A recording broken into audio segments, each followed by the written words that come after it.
Lawyer শেষ জীবনে অসুস্থ হয়ে গেছেন, প্র্যাকটিস করতে পারছেন না, আদালতে যেতে পারছেন না, কিন্তু তাদের মানবেতর জীবন যাপন করতে হচ্ছে। মাননীয় স্পিকার, আপনি লক্ষ্য করেছেন অন্য দাবির ক্ষেত্রে কিন্তু মাননীয় সংসদ সদস্যরা নিজেরাই আর্গুমেন্ট করেছেন।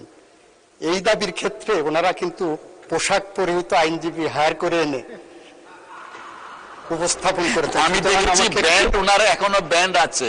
মাননীয় স্পিকার, আমি 1 টাকা বাজেট অনুমোদনের জন্য বলছি এ কারণেই যে 2025-26 সালে বিচার বিভাগের জন্য বরাদ্দ ছিল 2015 কোটি টাকা, যেটি জিডিপির 0.03% কাছাকাছি। এইবার এটি বেড়ে হয়েছে 2187 কোটি 58 লক্ষ টাকা।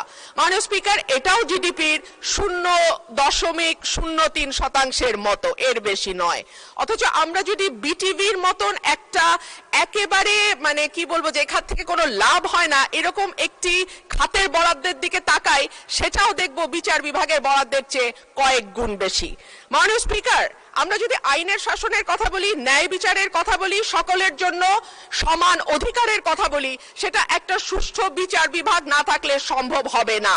এখন পর্যন্ত পেন্ডিং মামলার সংখ্যা 50 লক্ষের উপরে, অর্থাৎ মামলা জট একটি বড় সমস্যা।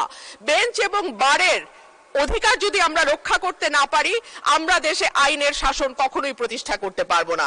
মাননীয় স্পিকার, কয়েক মাস আগে আপনি যেমন সুপ্রিম কোর্টে ছিলেন, আমরাও ছিলাম সুপ্রিম কোর্টে। আপনি আমাদের সমস্যা যেভাবে যত কাছের থেকে দেখেছেন, এই সমস্যার ভেতর দিয়ে আপনি গেছেন, আমরাও কিন্তু সেই একই সমস্যার ভেতর দিয়ে এখন যাচ্ছি। মাননীয় স্পিকার, আমাদের বারের যেই দাবিটা, যার পক্ষ থেকে আজকে আমি এখানে কথা বলছি মাননীয় স্পিকার, সেখানে বলা হচ্ছে যে আমাদের প্রতি বছর যেই ফিটা আমরা পরিশোধ করি, সেটা মৃত্যুর আগ পর্যন্ত লয়াররা সেই ফিটা আর তুলতে পারে না। কিন্তু দেখা যায় বহু লয়ার শেষ জীবনে অসুস্থ হয়ে গেছেন, প্র্যাকটিস করতে পারছেন না, আদালতে যেতে পারছেন না, কিন্তু তাদের মানবেতর জীবন যাপন করতে হচ্ছে। একই ধরনের কথা শিক্ষানবিশ আইনজীবীদের ক্ষেত্রেও প্রযোজ্য। মাসে 2000-5000 টাকা তাদেরকে সিনিয়ররা দেন, কখনো দেন না। মাননীয় স্পিকার, আপনি লক্ষ্য করেছেন অন্য দাবির ক্ষেত্রে কিন্তু মাননীয় সংসদ সদস্যরা নিজেরাই আর্গুমেন্ট করেছেন। এই দাবির ক্ষেত্রে ওনারা কিন্তু পোশাক পরিহিত আইনজীবী হায়ার করে এনে উপস্থাপন করেছেন। আমি দেখেছি ব্যান্ড, ওনারা এখনো ব্যান্ড আছে, খেয়াল করেছি আমি। সুতরাং আমাকে একটু রয়ে সয়ে বুঝে শুনে উত্তর দিতে হবে মাননীয় স্পিকার। মাননীয় স্পিকার, আইনজীবী যে দাবিগুলো করেছেন খুব জুসি দাবি, খুব ভালো দাবি, খুব জনপ্রিয় দাবি, কিন্তু ছাঁটাই প্রস্তাবের রুলস অফ প্রসিজিওরের 118 অনুচ্ছেদের 118 বিধিতে যে পেরিফেরি করে দেওয়া হয়েছে সেই আলোকে করা হয়নি বলে এটা মিসকনসিভড আর্গুমেন্ট। সুতরাং এই আর্গুমেন্ট আমি গ্রহণ করতে পারছি না মাননীয় স্পিকার। মাননীয় স্পিকার, মাননীয় বিরোধী দলের সংসদ সদস্যদের মধ্য থেকে 2 ধরনের দাবি এসেছে।